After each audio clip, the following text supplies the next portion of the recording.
गुरु तेरे चरणों में स्वर्ग पा लिया है। गुरु तेरे चरणों में स्वर्ग पा लिया है। जमी पर खड़े आसमां पा लिया है। जमी पर खड़े आसमां पा लिया है। गुरु तेरे चरणों में स्वर्ग पा लिया है। गुरु तेरे चरणों में स्वर्ग पा लिया है। हमें जो न सूझा सुझाया वो तुमने। हमें जो न सूझा सुझाया वो तुमने। बना जो न हमसे बनाया वो तुमने।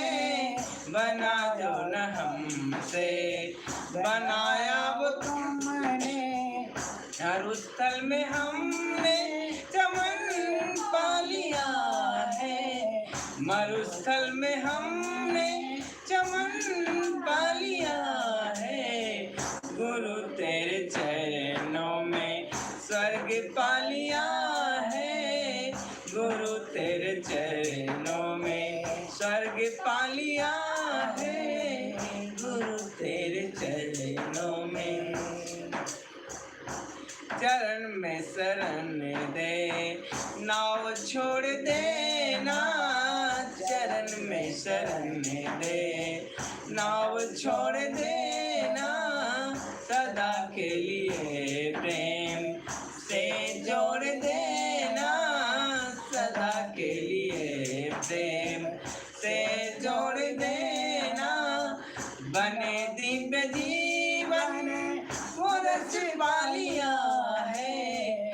बने दिव्य जीवन वो रस पा लिया है। गुरु तेरे चरणों में रस पा लिया है। गुरु तेरे चरणों में स्वर्ग पा लिया है। गुरु तेरे चरणों में। बोले आदिपति महाकाल की जय। परम पूज्य गुरुदेव की जय। अब नवयुग की गंगा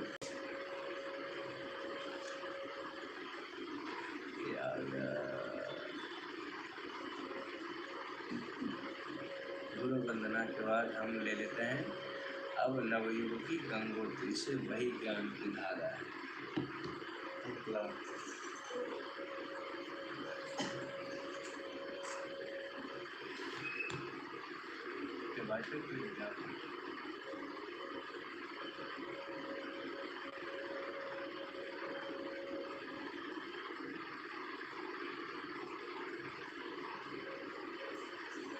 नवयुग की गंगोत्री से वही ज्ञान की धारा है।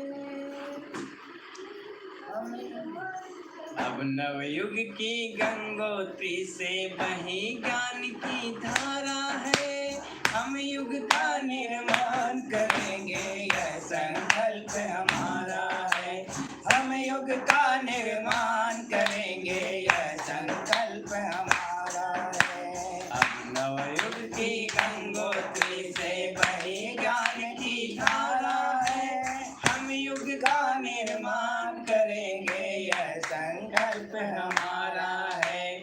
सतयुग का निर्माण करेंगे यह संकल्प हमारा है। गुरु सत्ता ने थकी मनुष्यता को नूतन विश्वास दिया। गुरु सत्ता ने थकी मनुष्यता को नूतन विश्वास दिया। पतितों के उद्धार के लिए उन्होंने सदा प्रयास किया। पतितों के उद्धार के लिए उन्होंने सदा प्रयास किया। उसके ही कारण सत्ता को हमको सतत सहारा है। उसके ही कारण सत्ता को हमको सतत सहारा है। हम युग का निर्माण करेंगे यह संकल्प हमारा है। हम युग का निर्माण करेंगे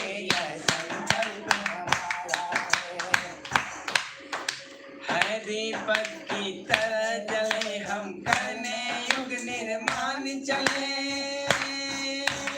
मैं दीपक की तरह जले, हम करने युग निर्माण चले, जलती हुई मसाल हाथ में लेकर अमर निशान चले, जलती हुई मसाल में लेकर अमर निशान चले, आज असुरता के विनाश को चमका ही उधारा है,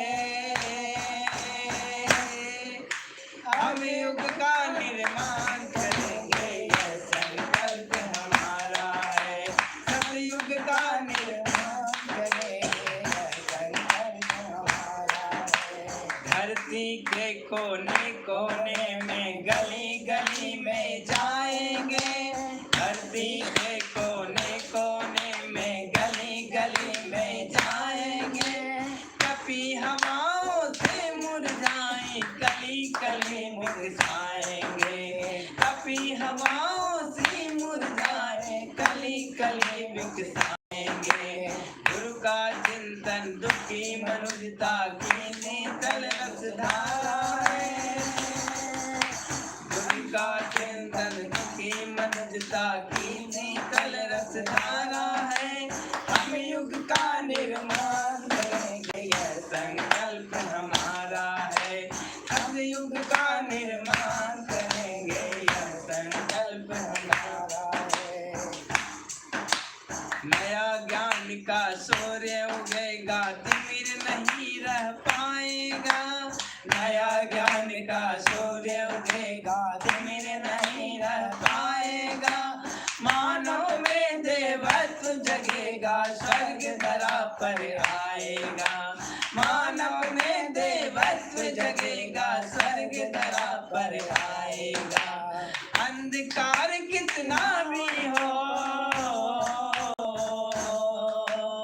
अंधकार कितना भी हो पर सूरज कभी न हारा है, अंधकार कितना भी हो पर सूरज कभी न हारा है, हम युग का निर्माण करेंगे, यह संकल्प हमारा है, हम युग का निर्माण करेंगे, यह संकल्प हमारा है, हम युग का निर्माण करेंगे, यह संकल्प हमारा है, ब्रह्म कमंडल से धरती पर उतरा सुरसरी आई, नवयुग के शंकर ने जिसके लिए जटा फैलाई, हम उसका अमृत जल लेकर जन जन तक जाएंगे, साप मुक्त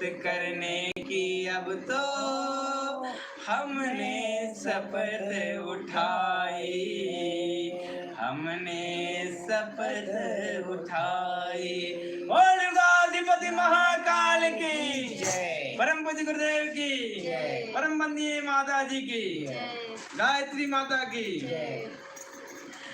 आज का स्वाध्याय पारिवारिक जीवन की समस्याएं, लेखक पंडित श्री राम शर्मा आचार्य जी। हमने पार्ट 1, पार्ट 2 एंड पार्ट 3 का ऑलरेडी 3 दिन से चल रहा है स्वाध्याय, कंप्लीट हो चुका था। आज का स्वाध्याय है सेम पार्ट 4 का, संतान के साथ हमारा व्यवहार। इस पर बाबूजी आज गहन मंथन करेंगे।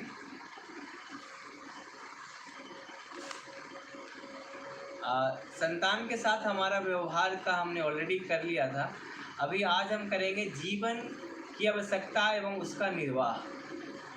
तो बाबूजी इस पे आप अपना हमारे ऑडियंस को बताइए कि गुरुदेव ने इसको लिखा है और किस प्रकार से हम इसको अपने जीवन में उतारें ताकि हमारा जीवन मंगलमय हो, हमारा भविष्य उज्जवल हो। बाबूजी सभी दर्शकों को सादर प्रणाम नमन। आपने अच्छा विषय रखा है ये विषय तो है पारिवारिक जीवन की समस्याएं और टॉपिक है मित्रता की आवश्यकता एवं उसका निर्वाह। मित्रता की आवश्यकता एवं उसका निर्वाह। जी देखिए, सर्वप्रथम एक कहावत है, लोकोक्ति है कि मित्रता सबसे पहले कीजिए मत, यदि करें तो उसको निर्वाह करें। यदि निर्वाह करने की क्षमता हो तो उसको आप अवश्य मित्रता करें, क्योंकि सुखी वही व्यक्ति है जिसके पास में सच्चे मित्र हैं। आज के समय में सच्चे मित्र आपको मिलना बड़ा मुश्किल हो जाता है। बिल्कुल। और ऐसे समय में जहाँ पे जिसके साथ आप मित्रता करने के लिए जाएंगे तो आपके चमक दमक को देख कर के, आपके वेशभूषा को देख कर के लोग ऐसा समझेंगे कि इनके साथ मित्रता करनी चाहिए, मित्रता कर भी लेंगे। और उनकी मित्रता की परीक्षा कब होगी? रामायण में एक पंक्ति आया है कि धरेगा धर्म मित्र अवनारी आफत काल परखियों चाली। तो जैसा कि आपका टॉपिक है मित्रता की आवश्यकता एवं उसका निर्वाह, तो रामायण के उक्ति को लेकर के मैं आपको वर्णन कर रहा हूँ। गुरुदेव का विचार ऐसे मिलता जुलता है, उससे कोई अलग नहीं है टॉपिक से। तो उसमें रामायण का उदाहरण भी दूंगा और एक महाभारत से भी मैं उदाहरण दूंगा। मित्रता की आवश्यकता। जब भगवान राम माता सीता की खोज में ऋषिमुख पर्वत के पास में पहुंचते हैं, ऋषिमुख पर्वत के पास पहुंचते हैं और वहाँ पे सुग्रीव जी महाराज उस पर्वत पर रहे तो कुछ मंत्रियों के साथ में वहाँ पे अपने भाई के डर से छुप के बैठे हुए हैं। जब छुप के बैठे हुए हैं तो रामचंद्र जी धनुष बाण लिए हुए लक्ष्मण भाई के साथ में, और जब दूर से जब सुग्रीव जी ने देखा तो उनको ऐसा लगा कि मेरा भाई, मेरा दुष्ट भाई ने शायद मेरे लिए भेजा है, मुझे मारने के लिए भेजा है। तो तुरंत उन्होंने हनुमान जी को कहा कि आप जाइए वहाँ पता लगाइए कि यदि मुझे मारने के लिए आया है तो मुझे वहीं से इशारा कर देना, मैं वहाँ से भाग जाऊँगा, यहाँ से सीधा भाग जाऊँगा। ठीक है। तो हनुमान जी वहाँ पे गए। जाने के बाद क्या होता है, वहाँ पे जब गए तो हनुमान जी अपनी वेश को बदल कर गए, ऐसे नहीं वास्तविक रूप में गए, वेश बदल कर गए हैं, जनेऊ धारण करके और पोथी को इस गले में लगा करके के जा रहे हैं कि वो पहचाने नहीं। ठीक है। तो वहाँ पे जो दोनों की जब समस्या सामने आई, जब आमने सामने यानी ज़्यादा विश्लेषण में जाना की मित्रता की बात मैं पे आ रहा हूँ, तो जब सामने वास्तविकता आई कि भगवान राम की भी समस्या है कि उनकी पत्नी खो गई है जी, और इधर सुग्रीव जी का भी पत्नी और बच्चे को हरण कर लिया है कौन? बाली ने जी। दोनों की समस्याएं सेम है। तो दोनों की समस्याएं सेम है तो इन्होंने मन में सोचा कि यदि दोनों की मित्रता करा दें तो इन्होंने बात मिल जाएगी। और उन्होंने राम और लक्ष्मण जी को ले गया, सुग्रीव जी से मित्रता कराई, अग्नि को साक्षी लेकर के। तो भगवान राम ने आश्वासित किया, भगवान राम ने आश्वासित किया कि आप निश्चिंत हो जाएं, आपकी पत्नी को वापस दिलाना मेरा दायित्व बनता है, मैं आपकी पत्नी को वापस दिलाऊंगा। साथ ही मेरी पत्नी खो गई है तो इसके लिए आप भी काम करना। और यही हुआ कि लास्ट में जो है सो बाली का वध हुआ, और बाली को वध होने के बाद उनके राजपाट सभी कुछ मिल गया। ये मित्रता क्या था? अग्नि के साक्षी में होकर के सुग्रीव जी ने और भगवान राम ने साक्षी लिया था। और ऐसे ही जब 3 महीने के बाद 4 महीने के तक जो सुग्रीव जी भूल गए थे इस बात को, तो लक्ष्मण जी को भेजा कि जाके देखो कि सुग्रीव ने हमारी बातों को भूल तो नहीं गया है, भूला तो नहीं दिया है।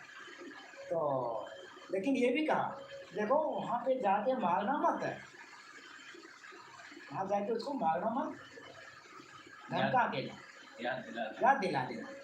तो लक्ष्मण जाते हैं और वहाँ पे उसको याद दिला करके सुग्रीव जी को वहाँ वापस लाते हैं। सुग्रीव ने पूरे दल बल फल सबके साथ में आते हैं और अपनी सेना को माता सीता की खोज में लगा देते हैं और अंततः रावण पर विजय प्राप्त करके माता सीता को वापस लाते हैं। एक मित्रता की ये हुई बात। आप दूसरी मित्रता देखिए, विभीषण जी को रावण ने वहाँ से लात मार के भगाया, भगवान राम ने उसको अपने शरण लगाया और अभी रावण भी विजय प्राप्त भी ना किए हों और लंकेश यानी कि आपको भगवान राम ने वहीं पे क्या कर दिया, तिलक कर दिया, विभीषण जी को वहीं तिलक कर दिया। उसमें एक पंक्ति आया है कि जो रावण ने के क्या बोलते हैं, सकुच दिन रघुनाथ, यानी कि जो संपदा शिव रावण ही दिन दिए दशमात, सोई संपदा विभीषण ही सकुच दिन रघुनाथ जी। यानी मित्रता की ऐसी अच्छी कसौटी कि जिस राज्य को पाने के लिए रावण को अपने 10 सिर कटवाने पड़े और उस लंका को भगवान राम सच्चा करके दे रहे हैं कि मैं मित्र को कुछ नहीं दे रहा हूँ, मित्र को कुछ भेंट में नहीं देगा। दूसरा आप महाभारत कर लीजिए, भगवान कृष्ण और सुदामा का जी। इससे ज़्यादा वर्णन की आवश्यकता, आज तो बहुत जो है सो धर्मावलंबी जो है सो ब्राह्मणों के ऊपर में और यादवों में यदुवंशी में अभी आजकल मथुरा में ज़्यादा इसके ऊपर में चल रहा है, उसके विषय में नहीं जा रहा हूँ, लेकिन बात टॉपिक आगे इसमें मुझे थोड़ा सा ध्यान आ गया क्योंकि वहाँ पे एक यदुवंशी भगवान श्री कृष्ण हैं और ब्राह्मण सुदामा जी, दोनों की मित्रता होती है बचपन की पाठशाला में। जब पाठशाला में होती है दोनों शपथ करते हैं और भगवान कृष्ण ने उनसे कहा था कि सुदामा तू शपथ कर कि जब भी तुम्हारे अंदर परेशानी होगा तो तू मुझे याद करेगा, तू मुझे याद करेगा। और सुदामा ऐसे निर्मल हृदय के, उन्होंने कहा कि मैं याद तो जरूर करूँगा लेकिन अपने मुसीबतों के लिए नहीं करूँगा, अपनी मुसीबतों के लिए नहीं करूँगा, अपनी समस्या के लिए नहीं करूँगा। याद तो तुम्हें निरंतर नहीं करूँगा लेकिन आपकी समस्या के लिए, अपनी समस्या के लिए नहीं करूँगा। और कुंदन जी मैं आपको बताऊं कि जब उनके बच्चे खाने के लिए लाले लाले पड़ गए हैं, 4 बच्चे हैं, चारों के पास दाने नहीं हैं, फटे कपड़े खुद पहन रहे हैं, पत्नी के पास फटे कपड़े हैं, बच्चे के पहनने नहीं है, उड़ने के लिए कपड़े नहीं है, तेल में दिया जलाने के लिए तेल नहीं है, सारी समस्या इतना चरम पे पहुंच गई तो सुशीला ने उनसे निवेदन किया तो आप जाइए, आप कहते हैं कि मित्र हमारा जो है सो राजा है, कृष्ण हमारे राजा हैं, आप उनके पास जाएँ और उनसे मांगना वो जरूर देंगे। बड़ा सच्चा करके अपनी पत्नी की बात मान करके वो सुदामापुर वहाँ पे द्वारकापुर जाते हैं, लेकिन वहाँ भी कुछ वो डिमांड नहीं करते, जबकि श्री कृष्ण भगवान जैसे लाख उनसे उनको प्रयत्न किया है कि तुम कुछ मांगो मांगो मांगो, लेकिन फिर भी उन्होंने नहीं माना।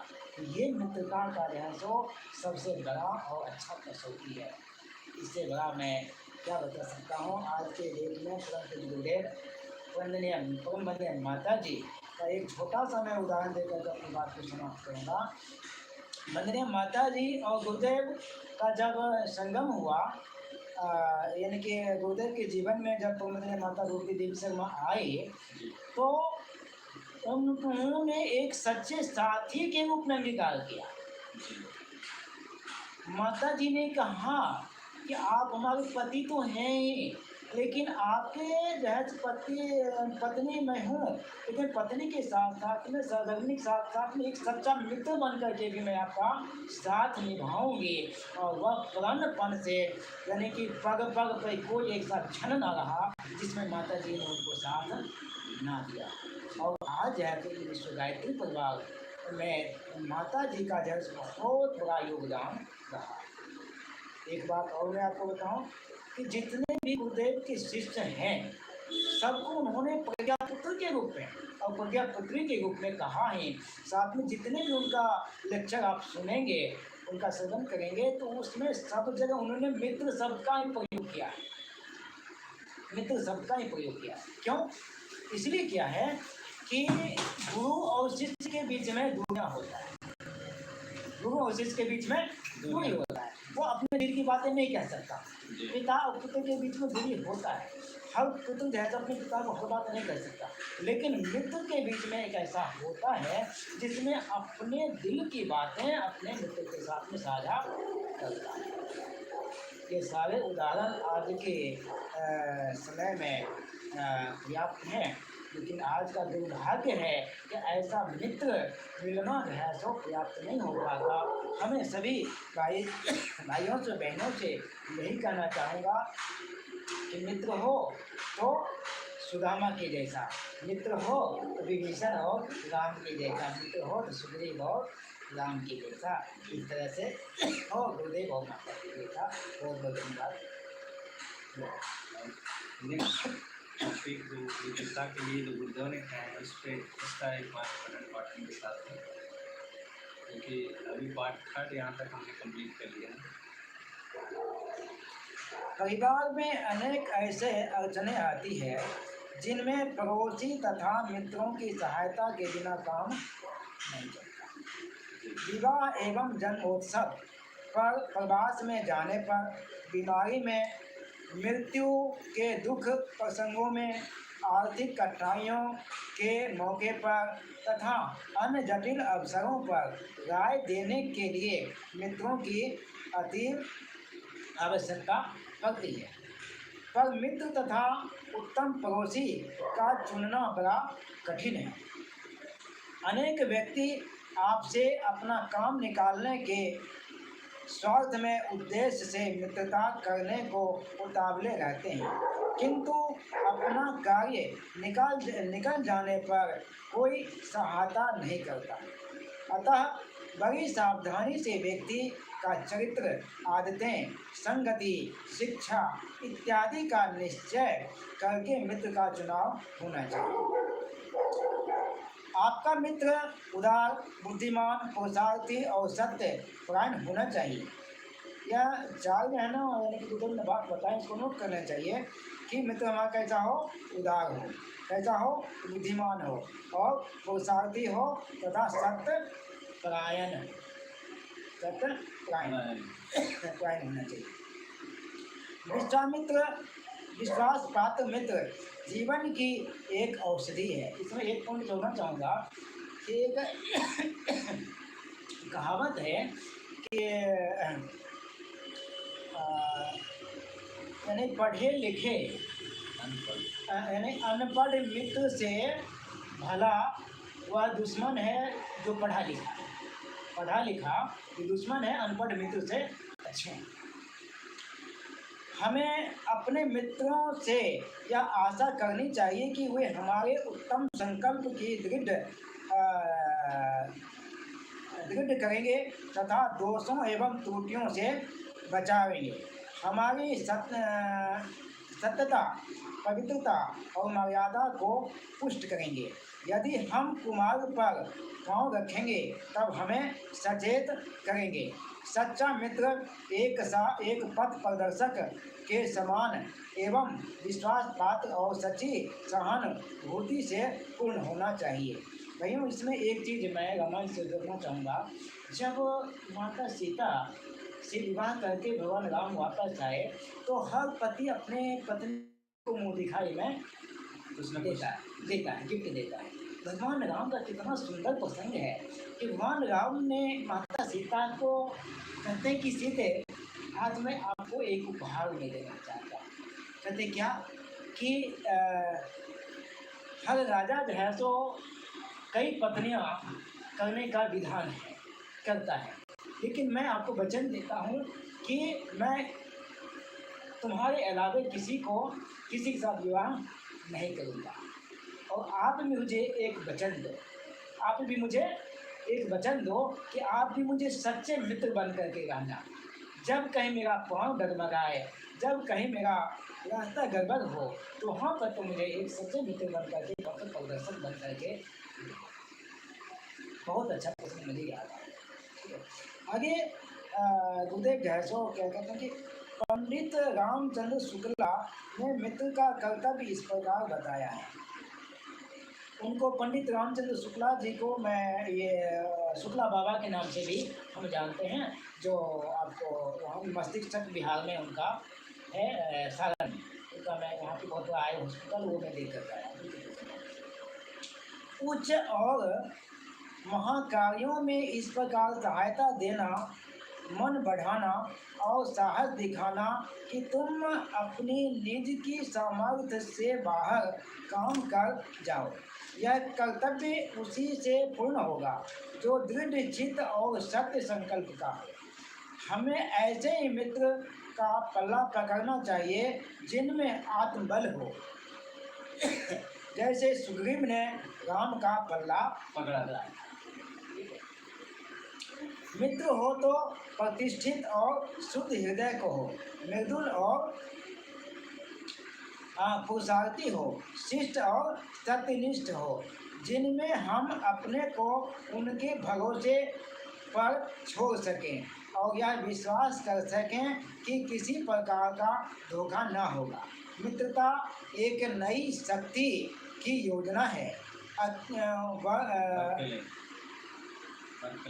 वर्कले ने कहा है, वर्कले एक दार्शनिक हैं, ठीक है, उन्होंने कहा है आचरण दृष्टांत ही मनुष्य जाति की पाठशाला है। आचरण यानी कि आचरण दृष्टांत ही मनुष्य जाति की पाठशाला है। जो कुछ वह उससे सीख सकता है वह और किसी से नहीं सीख सकता। आचरण सबसे सुपर है, सब कुछ चला जाए आपका, यदि आचरण बचा हुआ है तो सब कुछ होगा। यदि आप किसी के मित्र बनते हैं तो स्मरण रखिए कि आपके ऊपर वह जिम्मेदारी आ गई है। आपको चाहिए कि अपने मित्र की विवेक बुद्धि अंतरात्मा जागृत करें, कर्तव्य बुद्धि को उत्तेजना प्रदान करें और उसके लड़खड़ाते पाँवों में दृढ़ता उत्पन्न करें। गुरुदेव की एक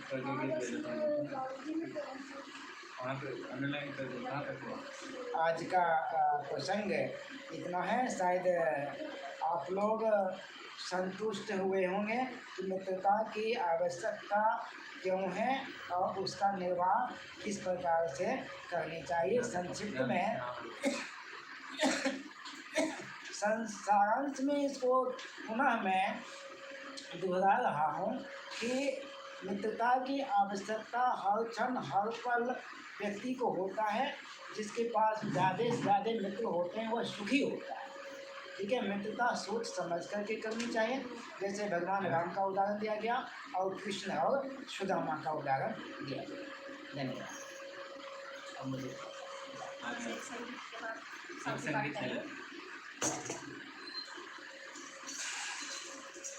गुरुदेव का एक प्यारा सा गीत है।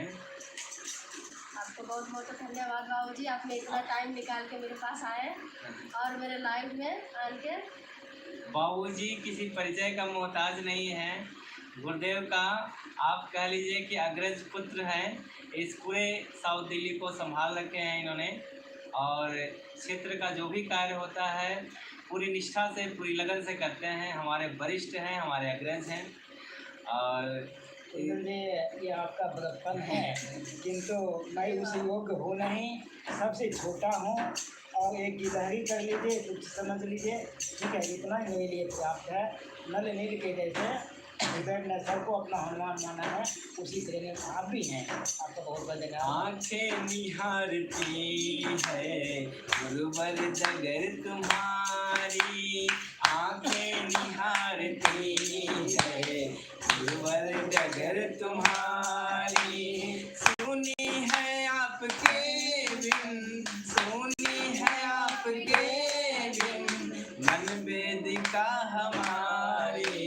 आंखें निहारती है गुरुवर जगर तुम्हारी, आंखें निहारती है गुरुवर जगर तुम्हारी। सोनी है आपके बिन, सोनी है आपके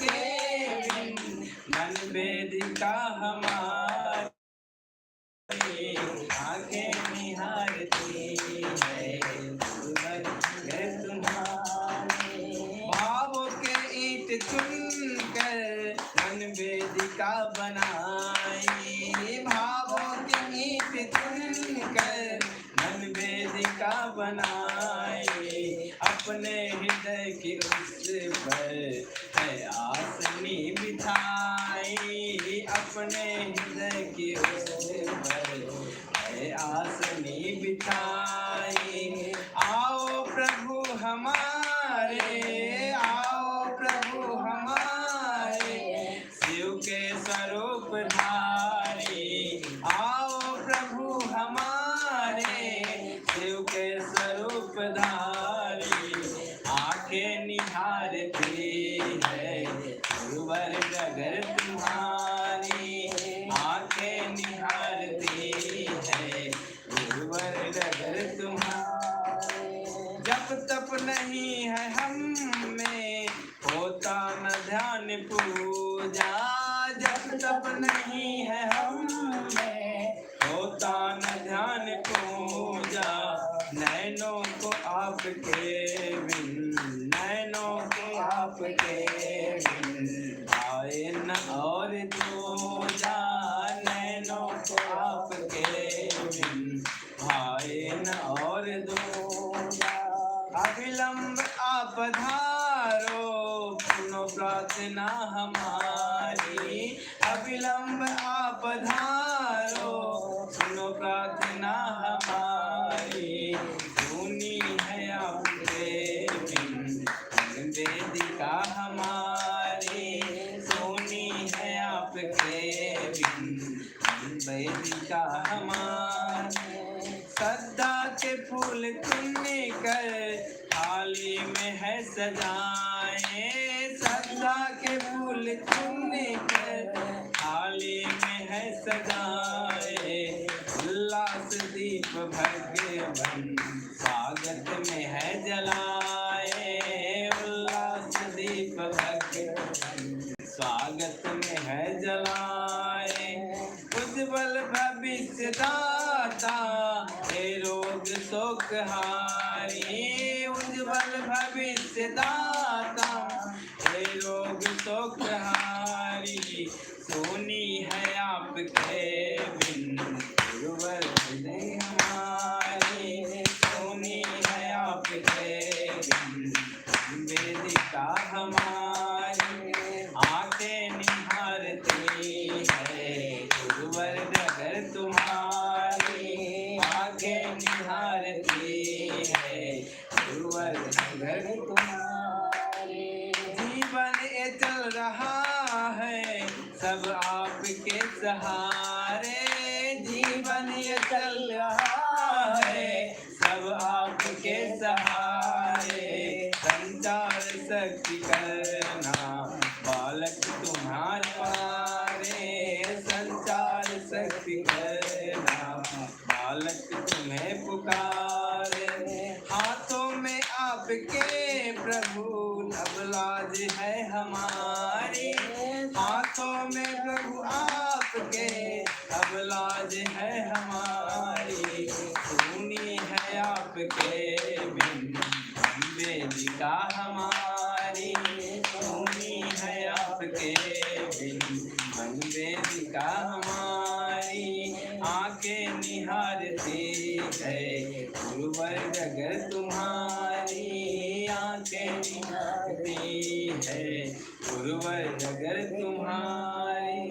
बोलेगा अधिपति महाकाल की जय, परम पूज्य गुरुदेव की जय, परम वंदनीय माता जी की जय। अब बाबूजी को इजाज़त देते हैं, क्योंकि इन्होंने बस इतना टाइम के लिए, इनकी व्यस्तम समय में से इन्होंने इतना टाइम निकाल के आया था हमारे लिए। अगली एपिसोड में फिर इनको बुलाएंगे, अगली सैटरडे या संडे को, जिस किसी दिन का टाइम रहेगा हम आप सबको पहले बता देंगे और बाबूजी को फिर बुलाएंगे। बहुत धन्यवाद, बहुत अच्छा लगा बाबूजी। हाँ, आपके परिवार को और आपके चैनल के ऑडियंस को, सभी सदस्य को, और इन्होंने भी यहाँ पर उत्तर देते सरकार को बहुत बहुत धन्यवाद और बहुत बहुत शुभकामनाएं, मंगल कामनाएं। गुरुदेव माता जी गायत्री माता का खूब खूब आशीर्वाद मिलता है।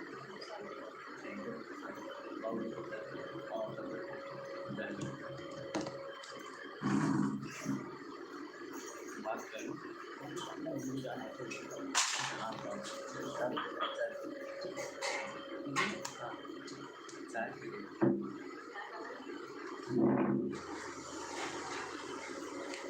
मित्रों,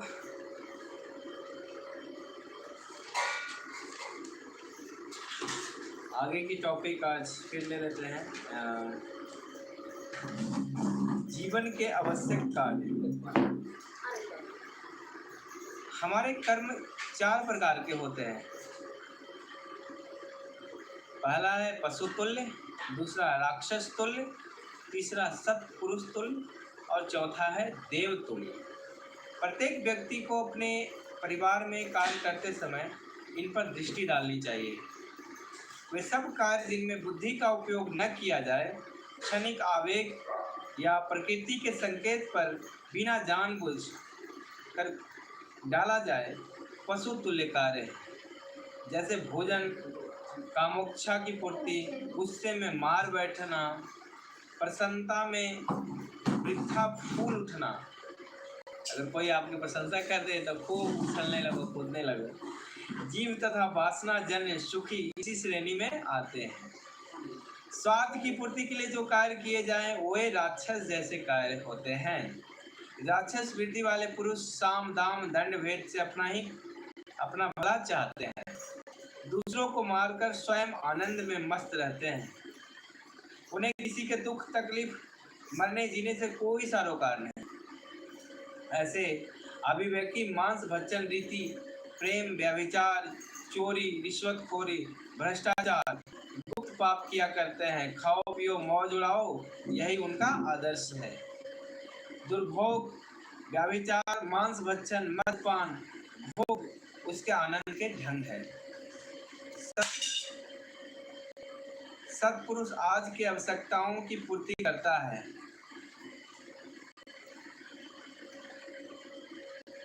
कल के लिए योजना बनाता है। धन, अनाज, वस्त्र इत्यादि का संग्रह करता है। अपनी प्रतिष्ठा का ध्यान रखता है।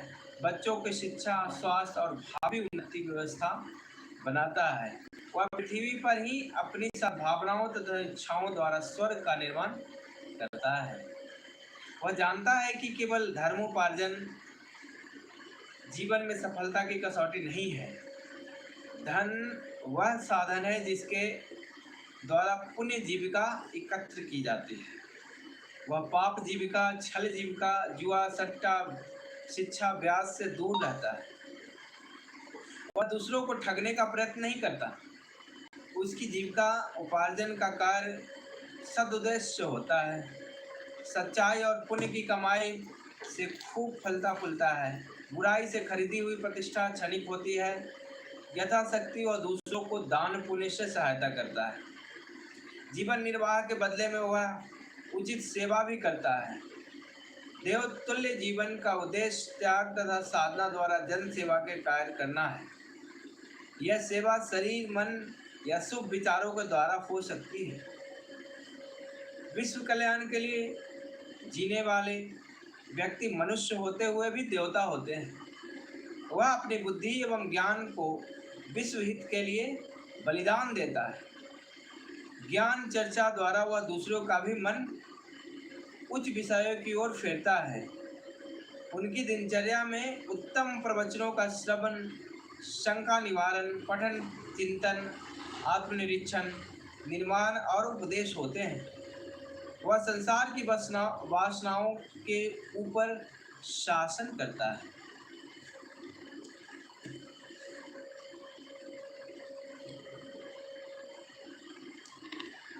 एक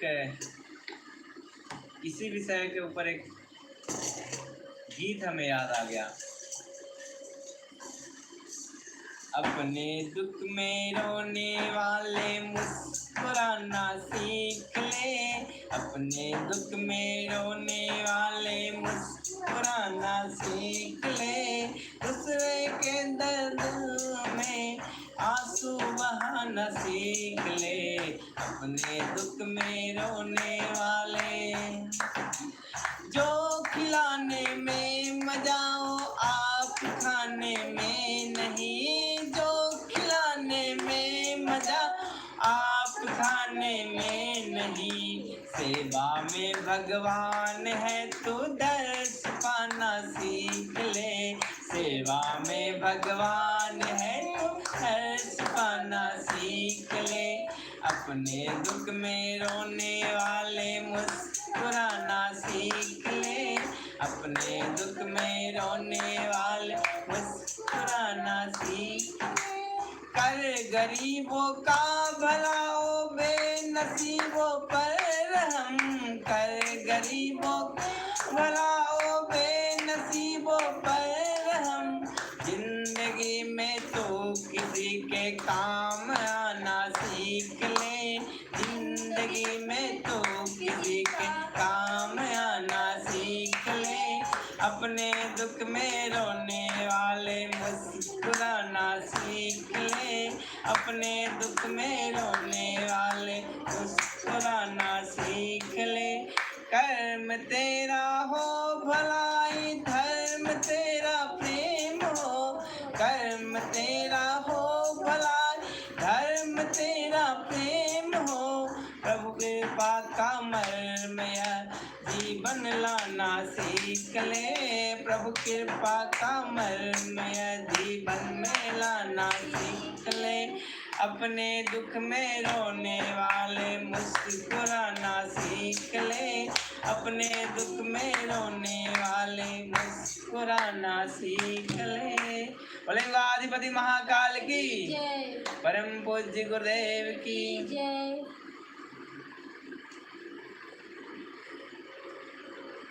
अब युग बदल रहा है मित्रों, तो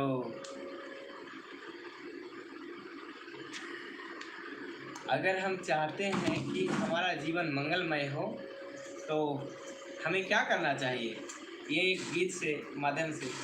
अगर चाहते हो निज रक्षा गायत्री गुणगान करो, अगर चाहते हो निज रक्षा गायत्री गुणगान करो, नित्य शुद्ध एकांत भूमि में जग जननी का ध्यान करो, नित्य शुद्ध एकांत भूमि में जग जननी का ध्यान करो। बोले अधिपति महाकाल की, परम पूज्य गुरुदेव की, परम वंदनीय माता जी की। अब अगला टॉपिक है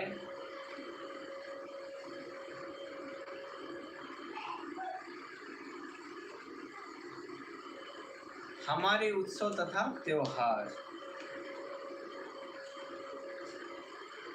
अभी हमने पढ़ा था जीवन के आवश्यक कार्य, जिसमें 4 प्रकार के हमारे कर्म होते हैं, पशु तुल्य, राक्षस तुल्य, सत्पुरुष तुल्य एवं देव तुल्य।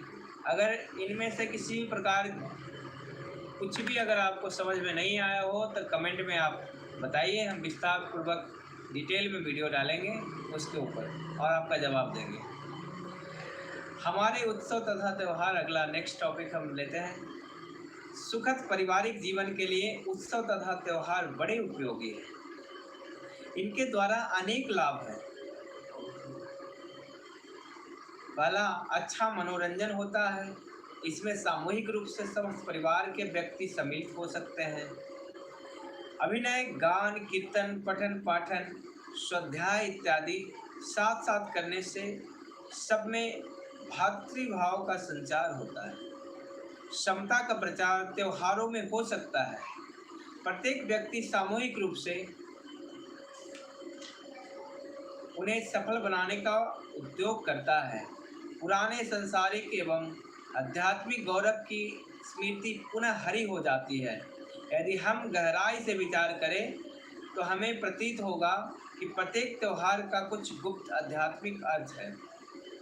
हिंदू उत्सव एवं त्योहारों में समता, सहानुभूति तथा पारस्परिक संगठन की पवित्र भावना निहित है। इन गुणों का विकास होता है। चौथा है आध्यात्मिक उन्नति का अवसर हमें इन्हीं त्योहारों द्वारा प्राप्त होता है। हमारे प्रत्येक उपवास, मौन व्रत समारोह का अभिप्राय संपूर्ण परिवार में प्रेम, ईमानदारी, सत्यता, उदारता, दया, धर्म, भक्ति और उत्साह के भाव उत्पन्न करना होता है। ये सब आत्मा के स्वाभाविक गुण हैं मित्रों। यही मनुष्य की स्थायी शक्तियां हैं। ये उत्सव तथा त्योहार केवल रस्म, अदायगी, ब्रह्म दर्शन या झूठा दिखावा मात्र न बने, प्रत्युत परिवार एक सद्भाव, संगठन, एकता, समता और प्रेम की भावनाओं के विकास में सहायक हो। पारिवारिक जीवन का विकास करने के लिए हमें कटुता और विषमता की भावना त्यागनी होगी, स्नेह सरिता प्रवाहित करनी होगी और सहानुभूति का सूर्य उदय करना होगा। उत्सव और त्योहारों में हम सबको एक ही स्थान पर एकत्रित होने का अवसर प्राप्त होता है। हम मिलजुल कर परस्पर विचार विनिमय कर सकते हैं, एक ही विषय पर सोच विचार कर अपनी समस्याओं का हल निकाल सकते हैं। परस्पर साथ रहने से हम एक दूसरे के गुण दोषों की ओर भी संकेत कर सकते हैं। ये वे अवसर हैं जो पारस्परिक भेदभाव भुलाकर पुनः स्नेह सहानुभूति में आबाद करते हैं।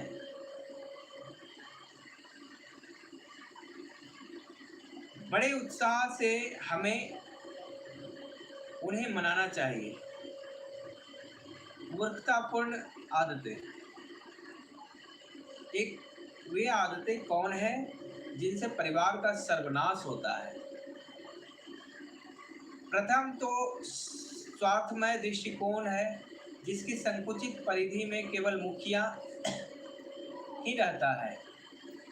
जो मुखिया अपने आप इच्छा से अच्छी चीजें खाता, सुंदर वस्त्र पहनता, अपने आराम का ध्यान रखता है और परिवार के अन्य सदस्यों को दुखी रखता है, वह दुर्मति है। इसी प्रकार अत्यधिक क्रोधी, कामी, अस्थिर चित्त, मारने पीटने वाला, वेश्यागामी व्यक्ति परिवार के लिए अभिशाप है। अनेक परिवार अभक्ष्य पदार्थों का उपभोग के कारण नष्ट हुए हैं। शराब ने अनेकों परिवार को नष्ट किया है। इसी प्रकार सिगरेट, पान, तंबाकू, बीड़ी, गांजा, भांग, चरस, चाय इत्यादि वस्तुओं में सबसे अधिक धन स्वाहा होता है। इन चीज़ों में जब खर्चा बढ़ता जाता है तो उसकी पूर्ति जुआ, सट्टा, चोरी, रिश्वत, भ्रष्टाचार से की जाती है। जो व्यक्ति संयमी नहीं है, उससे उच्च आध्यात्मिक जीवन की कैसी आशा की जा सकती है? नशे में मनुष्य अपव्यय करता है और परिवार तथा समाज के उत्तरदायित्व को पूर्ण नहीं करता। विवेकहीन होने के कारण वह दूसरों को अपमान कर डालता है, व्यर्थ सताता है, मुकदमेबाजी करता है, समय और धन नष्ट हो जाता है। शराबी लोगों के गृह नष्ट हो जाते हैं, प्रतिष्ठा की हानि होती है, बच्चों और पत्नी की दुर्दशा हो जाती है। जो लोग भांग, अफीम इत्यादि का नशा करते हैं, वो भी एक प्रकार के मद्यपी ही परिणित किए जाते हैं। मांस भक्षण भी एक ऐसा दुष्कर्म है जिससे प्राणी मात्र को हानि होती है। इससे हिंसा एवं प्राणी वध के भाव पुष्ट होते हैं एवं भांति भांति के जटिल रोग उत्पन्न होते हैं। पशु प्रकृति जागृत होती है। अधिक मिठाइयाँ या चाट पकौड़ी खाना भी उचित नहीं है। कर्जा लेने की आदत अनेक परिवारों को नष्ट करती है। विवाह, जन्मोत्सव, यात्रा, आमोद प्रमोद में अधिक व्यय करने के अभ्यस्त अविवेकी व्यक्ति अनाप शनाप व्यय करते हैं, कर्जा लेते हैं और बाद में रोते हैं। प्रायः एक बार का लिया हुआ कर्जा भी नहीं चुका पाते, उतार पाते, फलतः सामान और घर तक बिक जाते हैं। आभूषण बेचने तक की नौबत आ जाती है। इसी श्रेणी में मुकदमेबाजी आती है। यथाशक्ति आपस में सुलह मेल मिलाप कर लेना ही उचित है। मुकदमे के चक्र में समय और धन दोनों की बर्बादी होती है। व्यभिचार संबंधी आदतें समाज में पाप और छल की वृद्धि करती हैं। विवाहित जीवन में जब पुरुष अन्य स्त्रियां के संपर्क में आते हैं तो समाज में पाप फैलता है। कुटुंब का प्रेम, समस्वरसता, संगठन नष्ट हो जाते हैं। गृह पत्नी से विश्वघात होने से संपूर्ण घर का वातावरण दूषित और विषैला हो उठता है। शोक है कि इस पाप से हम सैकड़ों परिवार को नष्ट होते देखते हैं और फिर भी ऐसी मूर्खतापूर्ण आदतें डाल देते हैं।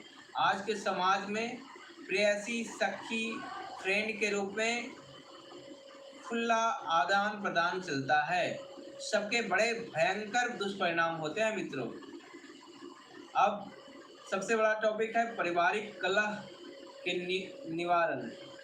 ये बहुत बड़ी टॉपिक है। इससे पूर्व हम एक छोटा प्रज्ञा गीत ले लेते हैं।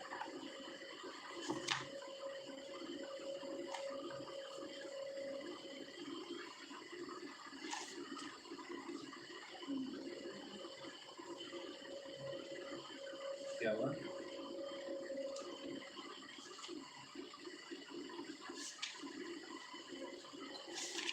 जीवन के देवता को निकालो।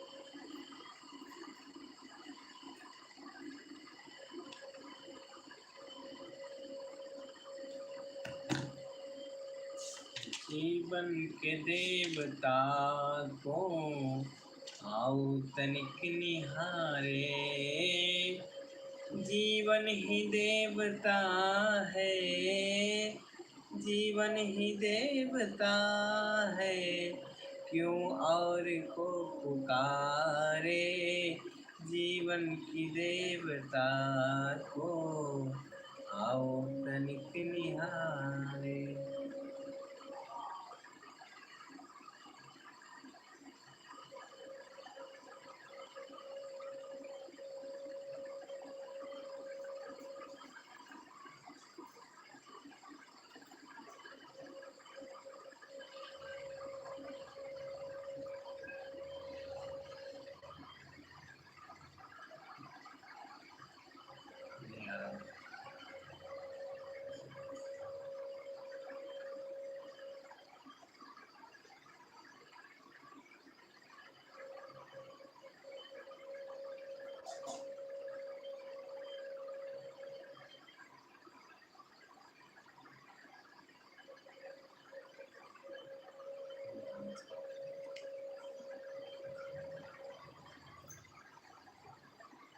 वाला छोटा किताब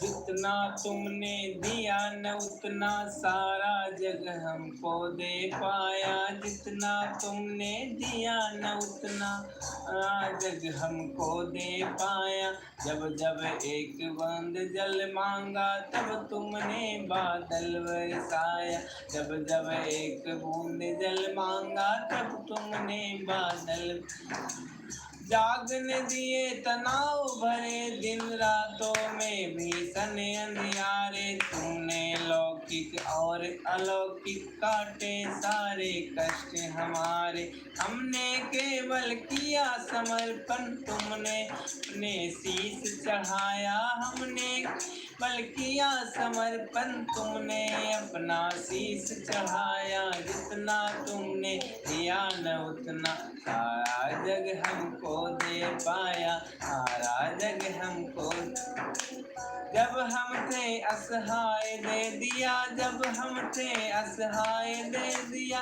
तुमने सबल सहारा हमको, ने सबल सहारा हमको। हम सकती थे तुमने अपनी चरण धूल से तारा हमको, धूल से तारा हमको। ऐसा प्राण प्रवाह भर दिया, अब तो अंग अंग उमगाया, अब तो अंग अंग उमगाया। जितना तुमने दिया न उतना सारा जग हमको दे पाया, सारा जग हमको दे पाया। लिंगाधिपति महाकाल की जय। अब अगली टॉपिक पे आते हैं।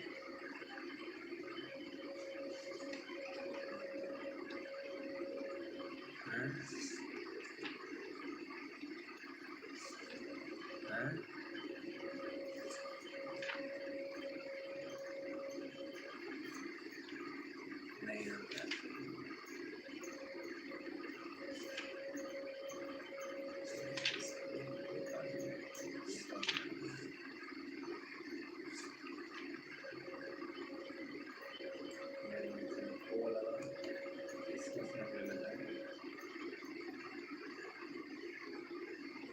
नेटवर्क नागर